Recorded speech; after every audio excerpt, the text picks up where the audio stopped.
Neither space nor air is the reality.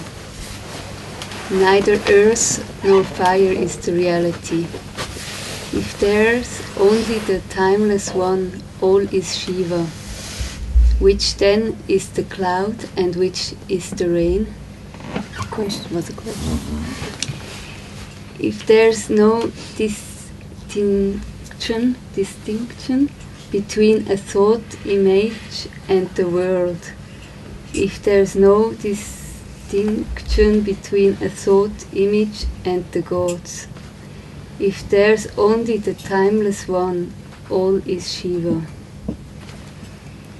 How then could there be a distinction between the real and the unreal?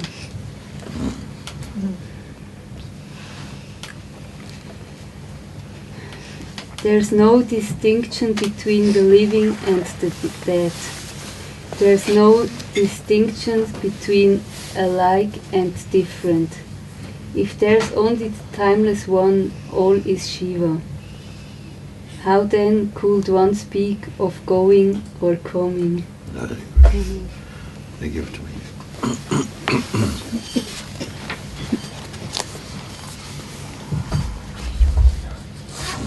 Thank you. It's very good.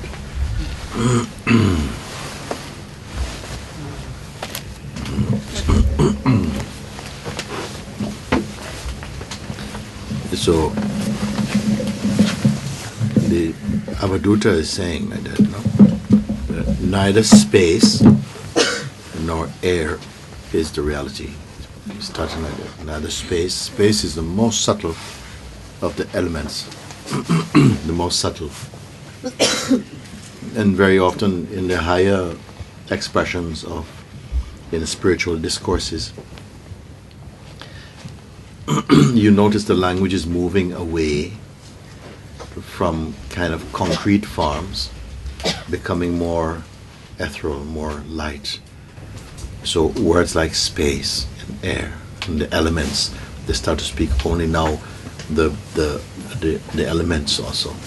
Fire, water, air, ether, space, it is now. Neither space nor air is the reality. Neither earth nor fire is the reality. If there's only the limitless one, all is Shiva. If there's only the limitless one, only the limitless one, all is Shiva. Shiva, pure consciousness. Shiva means pure consciousness, no? So neither here space nor air is the reality. Neither earth nor fire is the reality. If there's only the limitless one, all is Shiva. Which then is the cloud and which is the rain? If there's only the limitless one, you see. Who is he speaking to also? Who is he speaking to? Who is speaking? If there's only the limitless one, must be the limitless one is speaking to the limitless one, isn't it? Otherwise, how this conversation? Who is explaining about the limitless one? The limited one. So it has to be the limitless one is simply uttering like that out of its own joy. The next one, it says, if there's no distinction between a thought image and the world. So he's already speaking, assuming, no, we didn't discuss this. We didn't discuss it, didn't ask you what you think about it. He says, if there's no distinction between thought image and the world, what could it mean like that? No distinction, it means that thought image and the world must be same thing. If there's no distinction between thought image and the gods even, so even the gods are some kind of thought, they're some form of image.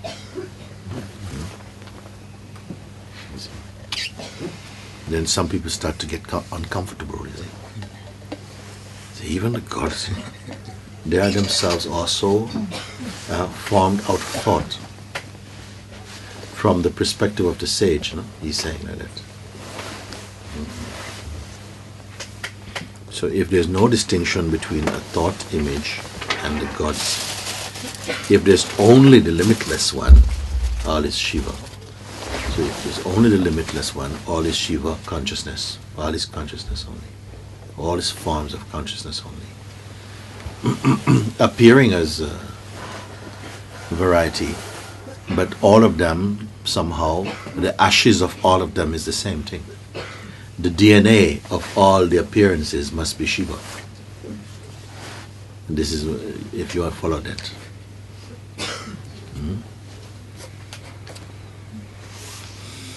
How then could there be a distinction between the real and the unreal? Where would even the notion of real and unreal even? And what's the distinction there? If it is understood in the heart that only the Shiva being is only pure consciousness is. Let's try for a moment and say like this. Only pure consciousness. Only pure awareness is there. So therefore every thought is awareness only playing. Every form is only awareness. Every person, every religion, every gesture, every action, all time, regions of time, past, present, future, thousands of years ago, millions of years in the future, it's all thought. Let's play this game for a moment. It's all thought. You and me, all thought. This and that, it's only thought. Meditation and sadhana, practice and prayer, it's all thought.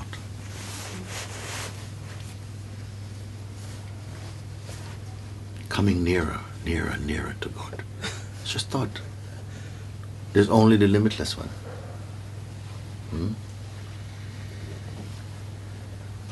We want to continue? Play. So all play also is the limitless one.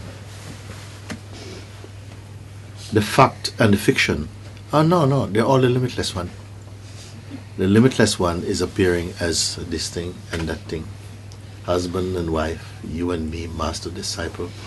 The different religions, the different regions of time and the different lokas, all of these things, different regions of space, the planets, UFOs and beings living in the sea, all of them is only the limitless one. Nice?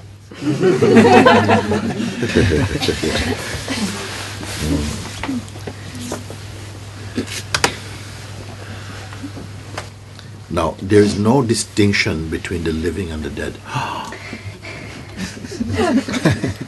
There's no, now he also is going, has he gone too far now?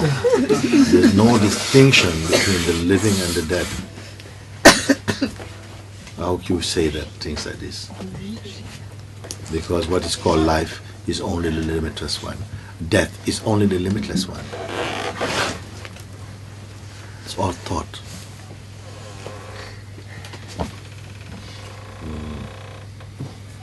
There's no distinction between alike and different. Same, different. No, it's nothing. It's all the limitless one.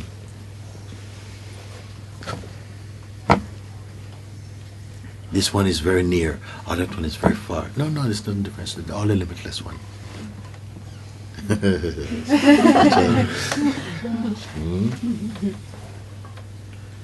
If there's only the limitless one, all is Shiva being, all is Shiva consciousness.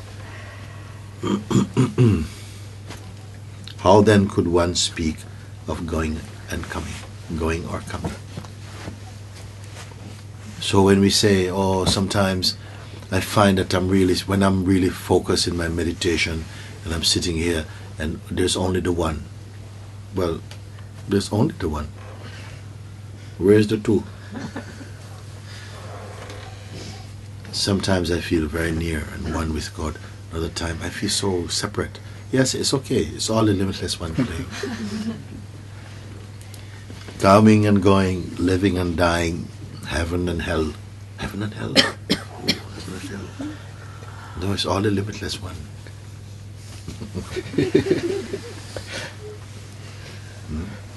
We draw a line, we create a sense of limitation. Limitation and limitless, all same, it's all the same, the limitless one.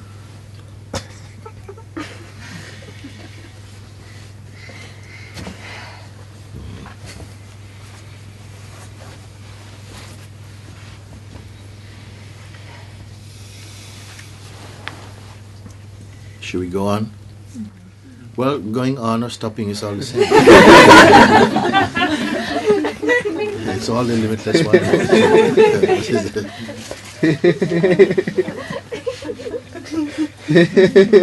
More and more of the limitless one.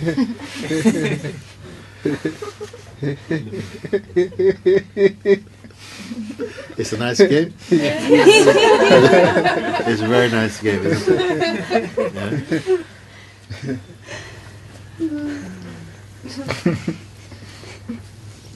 The gods and the demons. All the limitless ones. Good and evil. No, there's only the limitless one.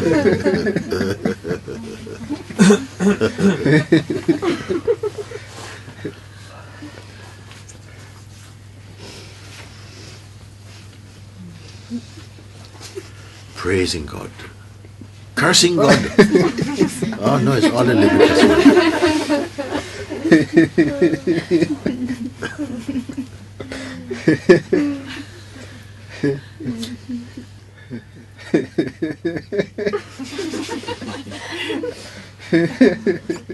Feel a bit uncomfortable?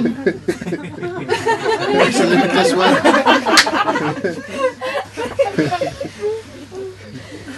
But such things is blasphemy, you know. No, it's a limitless one.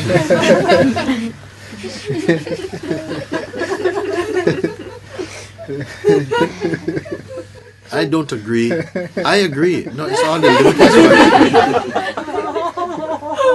one. Holy Shiva, oh no.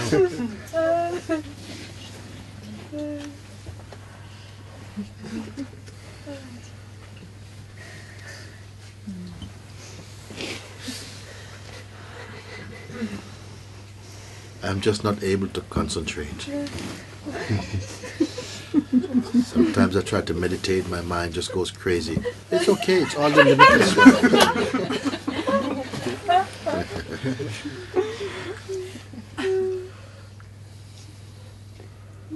I used to feel so close with God. But now I feel like I'm really lost. It's okay. It's all the limitless one.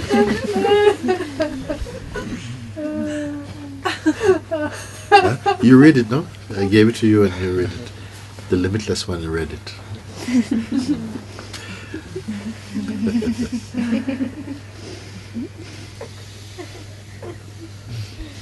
My best friend, my worst enemy.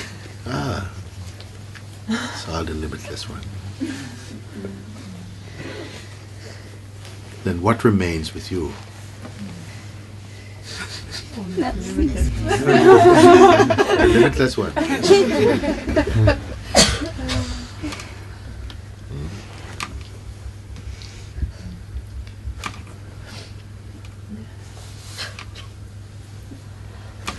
It is very difficult to understand such things. Doesn't matter. It's all the limitless one. You see, when we speak like that, what is the point of the sage speaking like that? Completely nullifies all our fragmented thinking. We feel we have a right somehow, because we're in, somehow we say, the domain of duality. Duality, non-duality is? This one.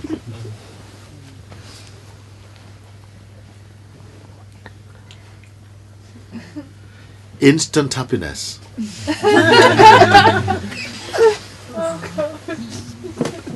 Instant happiness. Because otherwise mind is trying to look, but you don't, that just sounds very nice, but you know that you have a responsibility and you have to try, and it's not easy, Mooji makes it sound easy, but it's not easy. You know how difficult it is. What is it?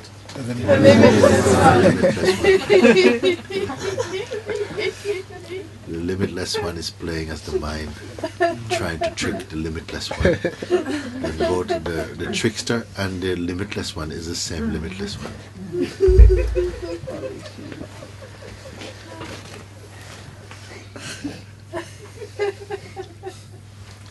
A thought comes, something is wrong with this. Because this is too easy. Oh, this is not my experience. It's okay.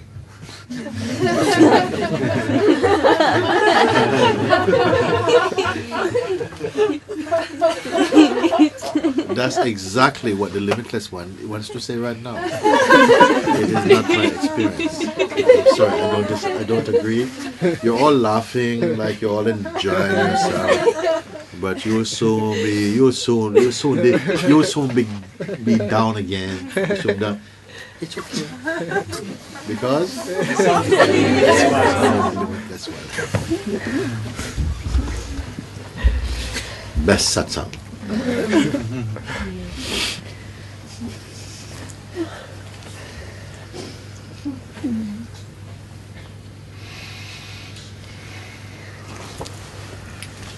So today, the limitless one inspired. Go and get the Avadutta Gita. I want to say something about myself, and I want to tell this to myself.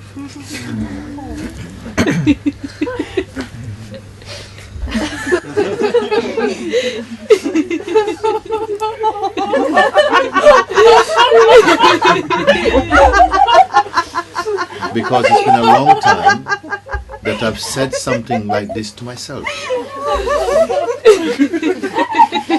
Because very often I can say complicated things. I made all these things out of myself and made them appear to be very different from each other, and they'll fight with each other.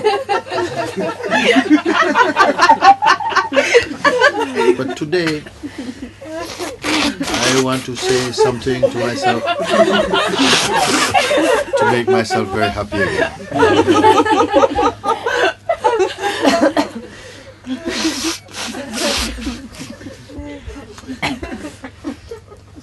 Neither space nor air is the reality, neither earth nor fire is the reality. If there's only the limitless one, all is Shiva. Which then is the cloud and which is the rain? Or any other type? Where is there meaningful distinction? Yes, but a mosquito and a butterfly are very different. Yes. All of them are the limitless. Then mind says, but this is crazy because it leaves me with nothing to do. How can I, you have to overcome. You have to fight, you have to meditate, you have to discern between what is good and what is bad.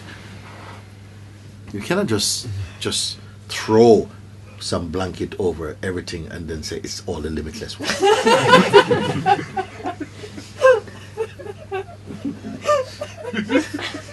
It's just not fair.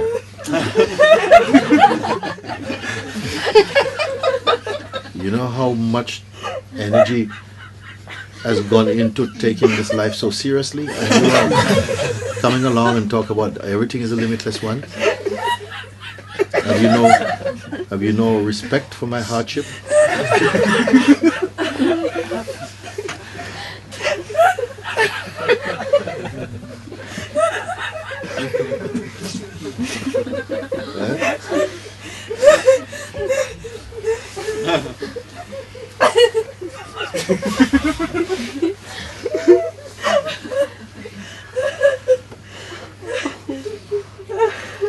Never mind, this joke will soon be over.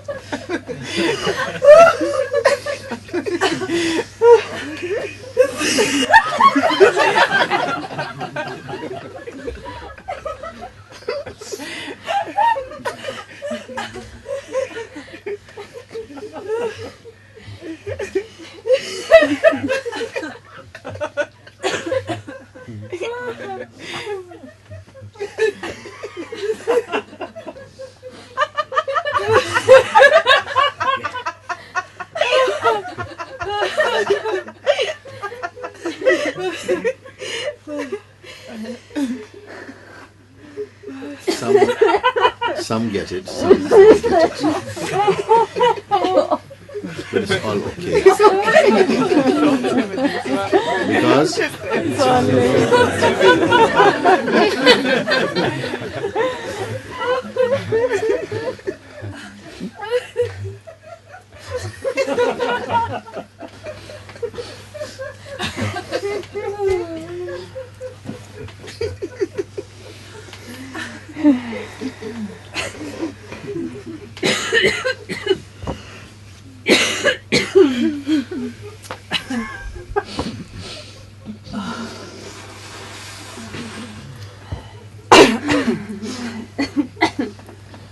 I'm leaving tomorrow. Oh my God.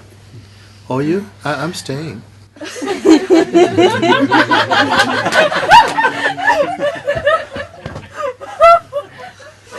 I'm permanent resident. It's okay.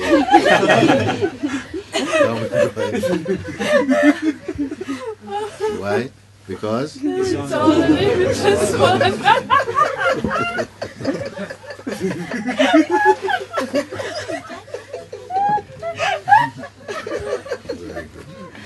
I'm leaving tomorrow. You're leaving tomorrow. And I read the poem from Rumi.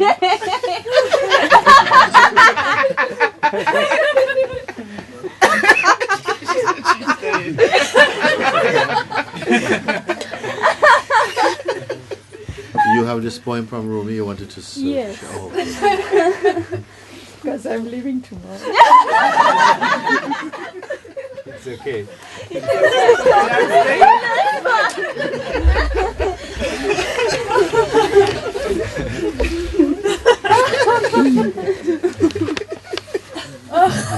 So it's in Farsi. It's in Farsi. Yeah, and I tried also to translate it. If you like, I can after the translation. Farsi is the original language that Rumi spoke in, no? Yes. It's from Iran. Which language? Persisch. Yeah, Persisch.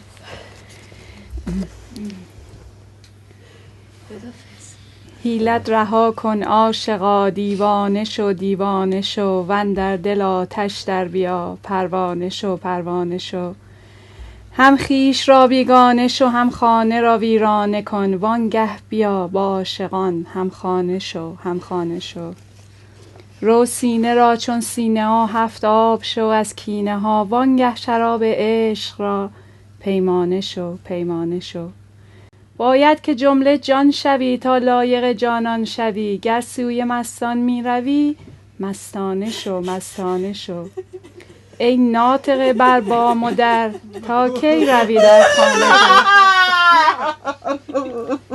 نطق زبان را ترک کن بیچانه شو بیچانه شو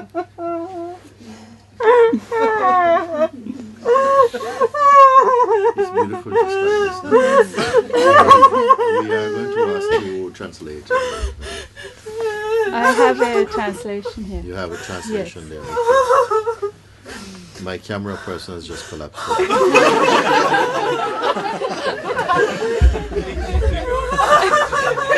It's okay.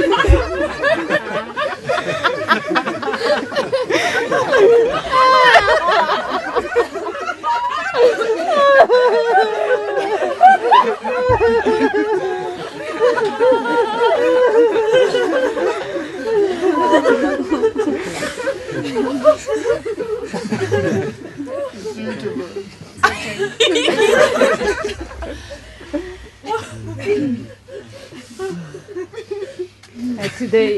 Last night I slept with this thought that I want to find this poem because I was remembering always when I was listening to. And then suddenly I was checking my email. My sister called me from Iran on this Skype. And I say, open the book and write me this. And he said, but it's easy, it's all is internet.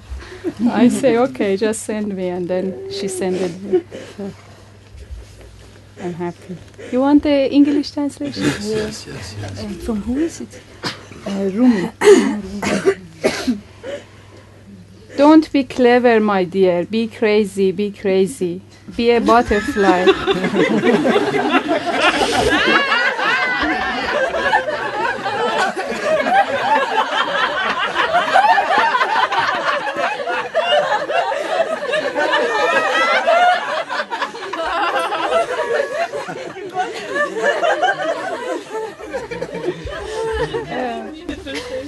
Be a butterfly, burn yourself in the flame of the fire in your heart. Be stranger to the ego, destroy the house of the ego. Then you can come and be hosted in the house of lovers of the God. When you wash your heart from all enmities, you will become full of divine wine of love. You should be pure soul in order to meet God. Fall in love, fall in love. Forget about to be a God speaker, a good speaker. Keep quiet, keep quiet. This is very beautiful. Could we read it again? In Pharisee. Yes. Yes. One more time. One more time? Yes.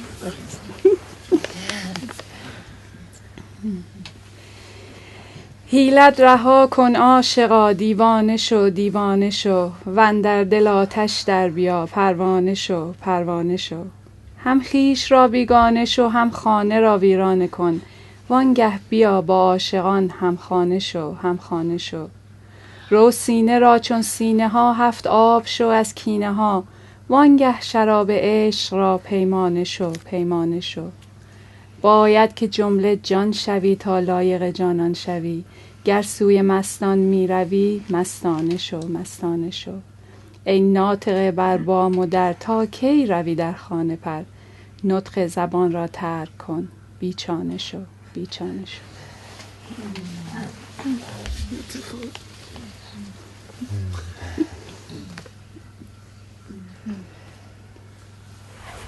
I think Rumi would have been very happy here. Well, he is. In fact.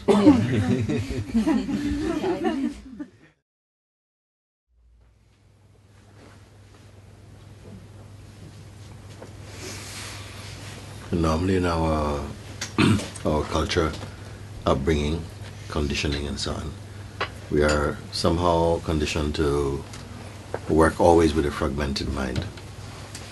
Not with total mind, not with natural mind, but always working in this kind of tribal conditioned way. Everyone somehow have been coached, brought up. You cannot find any particular one to blame for this. It is just the manifestation. Each one somehow conforms, the consciousness conforms to a particular kind of conditioning. So that everybody belongs to a certain kind of tribe of thought, a mindset, you see. But in satsang, in a way, it's not that we are saying discard all of that, throw it away. No, not at all. Much conditioning is also good and necessary.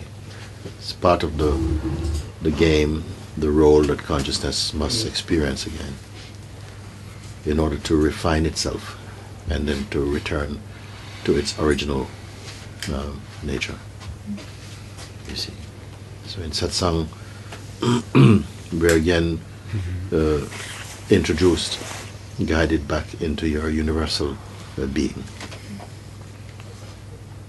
And to make it easier, it's not that you must destroy anything. just move beyond it. Now, as an example today, we have read something from the Avadhuta Gita, and straight away it goes to the end of language. In a few sentences, it has exhausted, you see, the capacity of language. It has become so simple, also all-encompassing, you see, that it brings you again into the unified mind, the natural mind. It is not saying like this and dislike that. Choose this, but reject that. It's not saying, you know, these people are better than these people. This way higher than that way. It's saying that there's only the one. And whichever way your mind might work to comprehend that one, it is all the one. Even the 2 and the 3 is all the one. And so the fragmented mindset doesn't have much room to breathe in such a unified field. It is accustomed to diversifying, and it loves the game of comparing and interpreting and projecting, because that takes time. You buy more time in this game of transcendence, in the game of learning and developing and acquiring and all of this. Fertile soil for the dualistic mind. But the sage's voice is not like that. He sees into the very heart of language, sees into the very heart of the mind and the being. And once it strikes that chord, you see, the mind is rendered, is nullified in its power. It is all just the one. There was never really two. Find that one in you as your own self. The one which is beyond even the concept of one. That which simply is. Don't rely on your mind for this. Don't just ask your mind's help. It will also have to come along in this journey of self-discovery. But he must not lead. He must follow.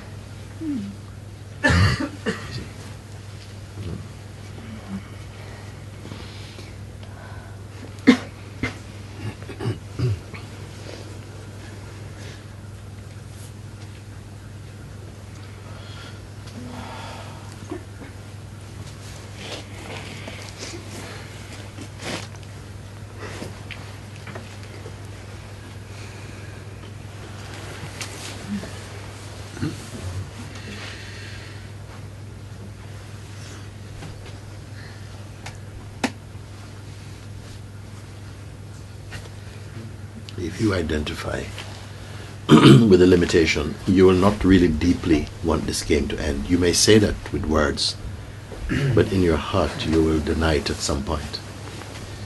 Because the ego will not do anything that will directly threaten its existence, if you follow what I'm saying. It will not cooperate with any action or any activity that may somehow expose its unreality.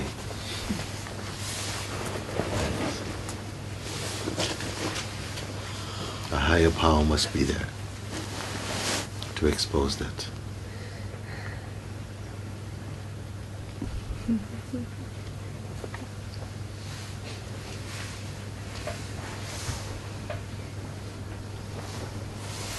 Be inside the inside itself. Don't hold this thought that you're journeying towards something, because that in itself is an admission that you're outside. You see? And if you believe this thought, then you are going to believe it into existence. And then you have to find a counter thought to have to break the spell of that thought, not realizing that it is all thought. How profound, how fundamental. To come to the recognition that all is thought, in fact. It doesn't make it bad.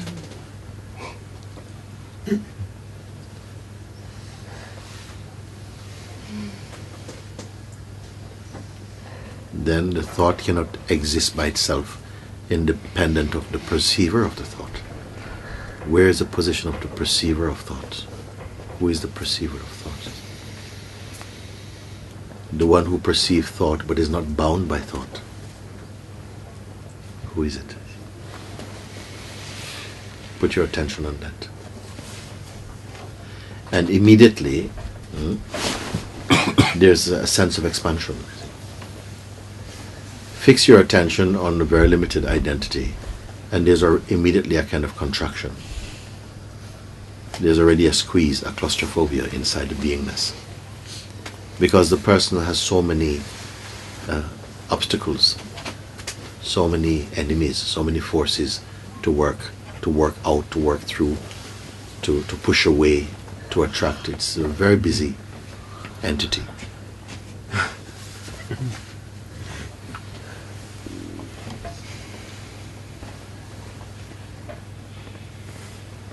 So about these things, we don't have to speak for a very long time about them.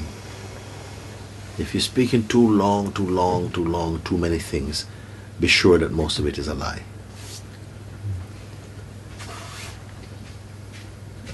If you're looking at any of the great, what I would call the great books,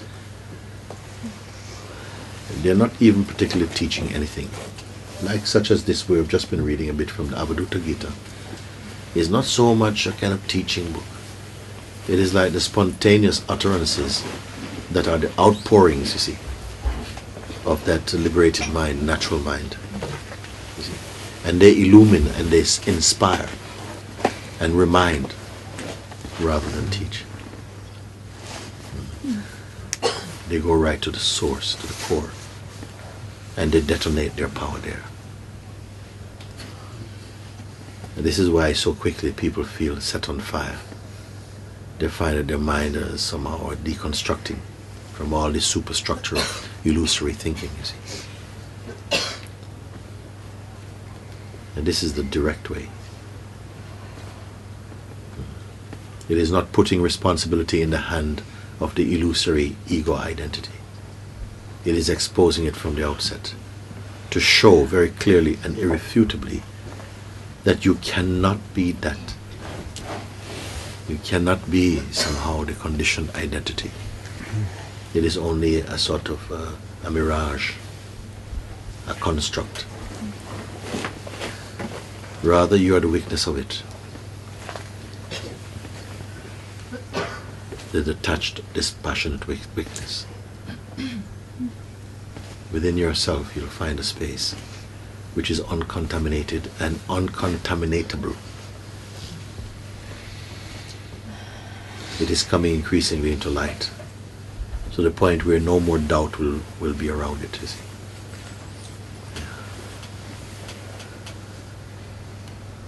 Coming out of sleep.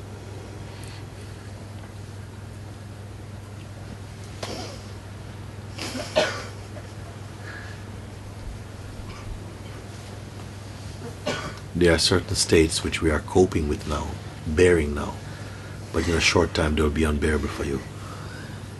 Why? Not because they are too heavy for you, but simply because you have no interest in them. They have nothing to offer. They're not in service to the truth. It's just like a waste of time. And as soon as you're clear about this, immediately its power is cut. The nature of any illusion is that as soon as it is clearly recognized, it loses its power.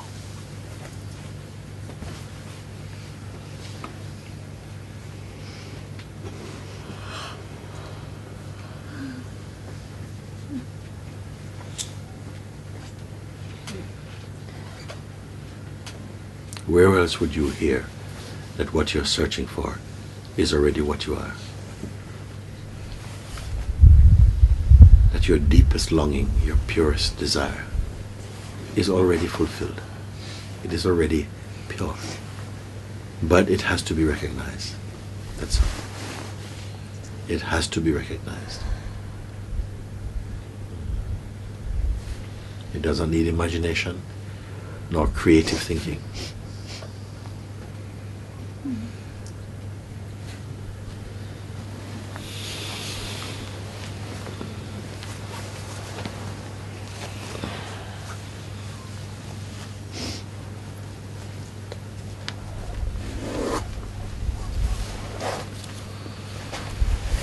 good. Thank you.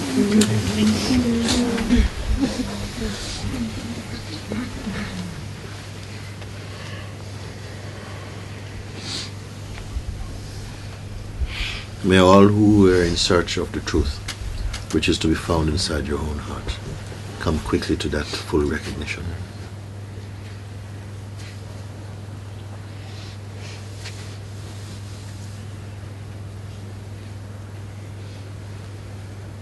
Throw off this old sleep.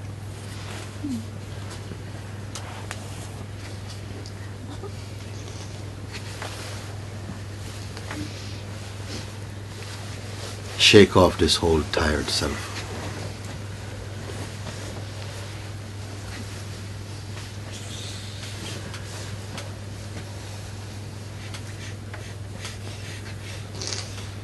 And begin to see with the eyes of the heart, with the eyes of God.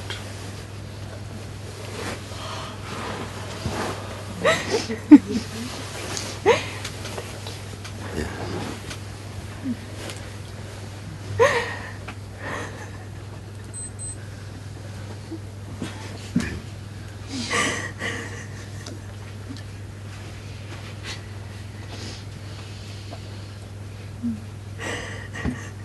To experience life with the love of Jesus Christ, with the peace of Ramana Maharshi, with the wisdom of Shiva, with the sweetness of Rumi. Yeah.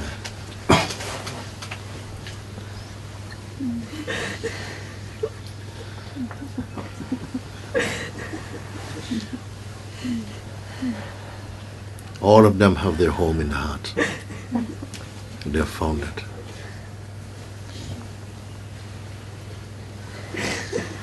And now it's our turn now. Our generation must find us.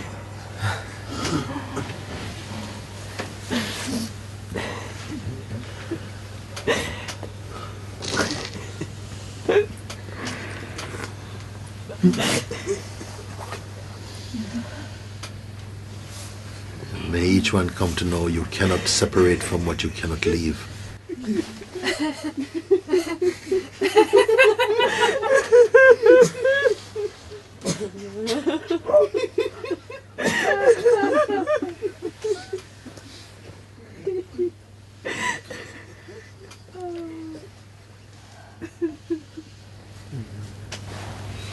That this pain, it's just a dream. It has just been a dream. Enough dream. Enough dream.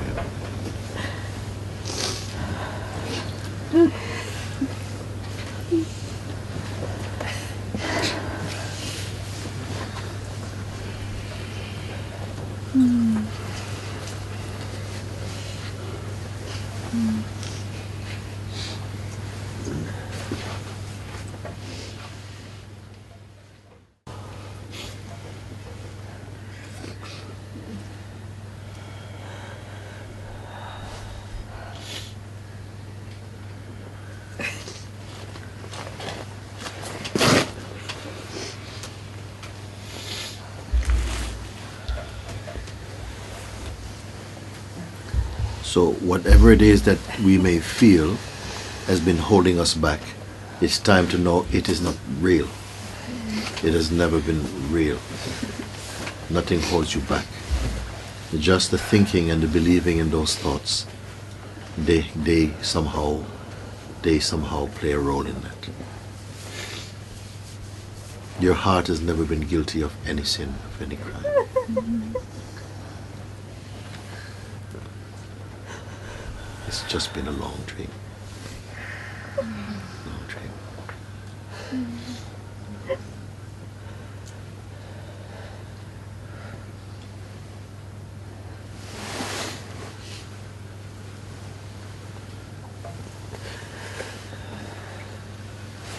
There's no need for any shame or to feel or to be apologizing for your existence. You see? Because your role was written a long time ago to play this game.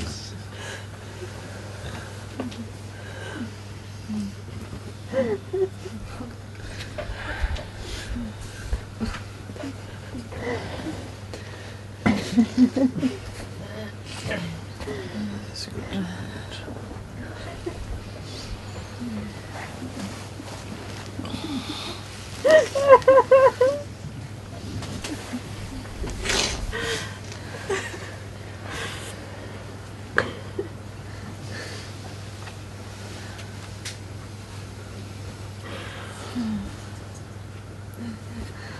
So let's just allow ourselves to feel the full love and the power of God's presence. Just allow yourself to not to stop excusing that. And just be open.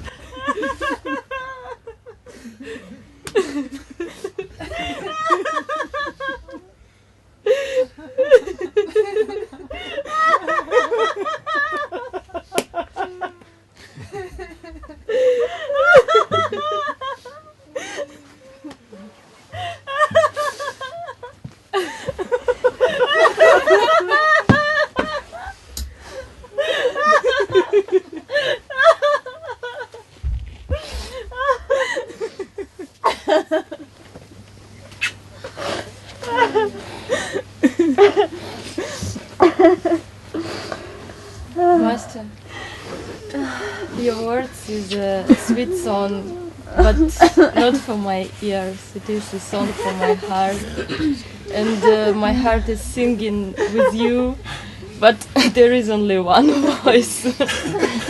Thank you. Thank you.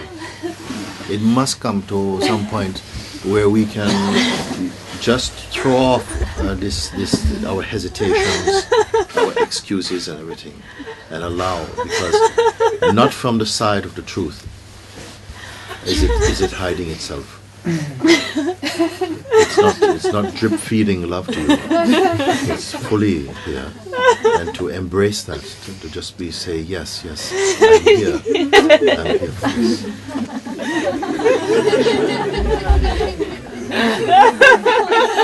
And then you can say hallelujah to the truth.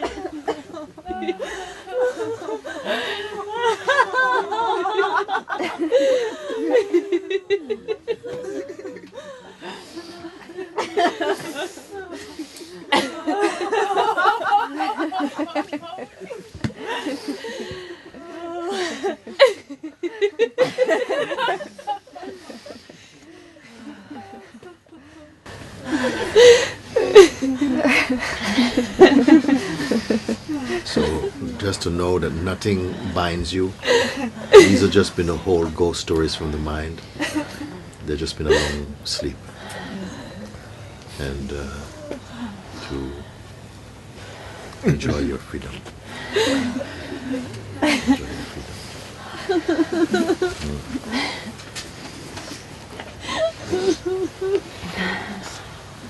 And I feel this is what the divine, the Lord, wants all beings to know that inside. Otherwise, our life hasn't reached. We haven't reached our climax in life if you don't know this thing inside. To living constantly with some denial of the truth inside.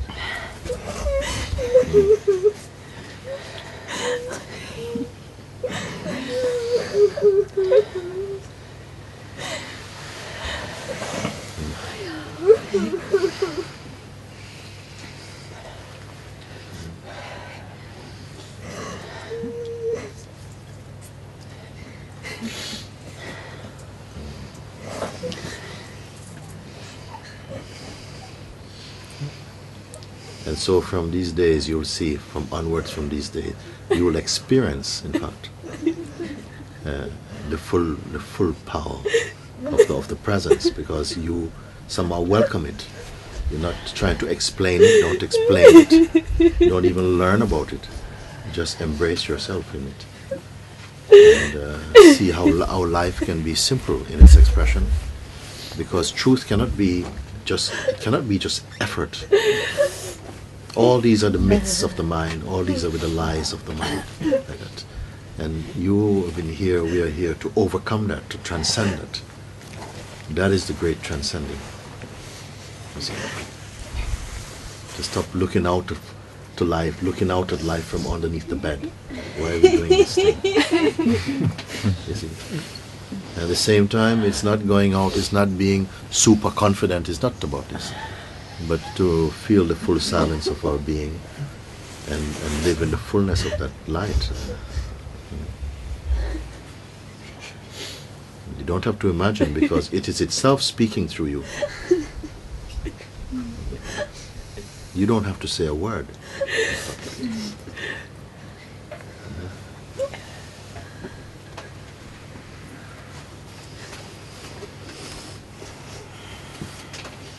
And what I've been saying to you is not the product of just an emotional state. It is the truth, and what you feel in your heart is the fire of that love that is inside your heart. It's nothing, and may it never burn out.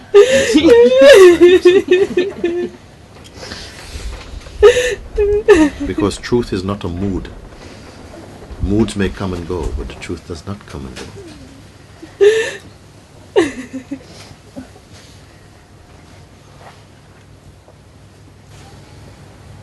So don't judge yourself by the passing clouds of the mind. These are small things.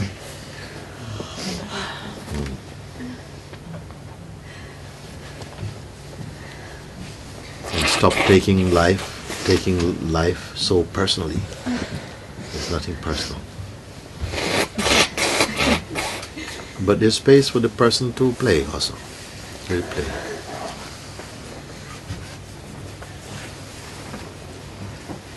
But it's the fiction, not the fact. The heart, the self, is the fact.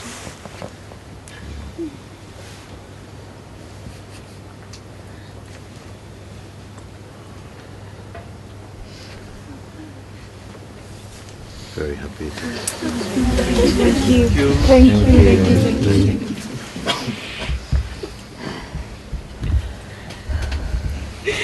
you.